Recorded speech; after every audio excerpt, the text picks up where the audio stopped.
साथ ही यूहन्ना इस बात को कहता है कि यीशु के सिर पर एक नहीं लेकिन कई सारे राजमुकुट उसको देखने को मिले हैं। आपको जानकर के हैरानी होगी कि प्रोफेसी स्कॉलर्स की इस विषय में कई सारी राय रही है कि यीशु मसीह एक मुकुट के ऊपर दूसरे मुकुट को लगा करके आ रहा है।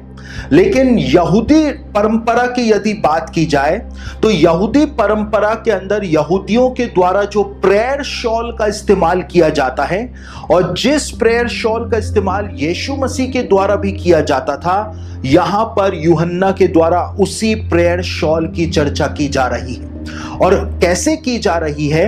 यहूदियों का जो प्रेयर शॉल होता है, उस प्रेयर शॉल के कॉलर के ऊपर कई सारे राजमुकुट जो है वो बने रहते हैं, क्योंकि प्रेयर शॉल को एक शाही वस्त्र यहूदियों के अंदर माना जाता है।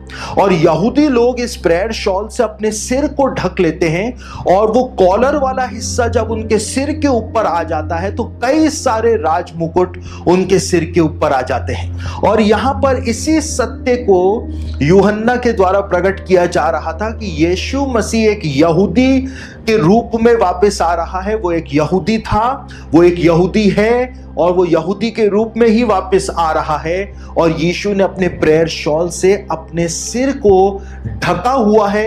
जब उसने अपने प्रेयर शॉल से अपने सिर को ढका हुआ है तो उसके सिर पर कई सारे राजमुकुट जो हैं वो दिखाई दे रहे हैं, क्योंकि प्रेयर शॉल के कॉलर पर कई सारे राजमुकुट बने रहते हैं। और इसी बात को यूहन्ना जो था वो यहीं पर बता रहा था, वो यहूदी कल्चर को यहां पर इंट्रोड्यूस कर रहा था।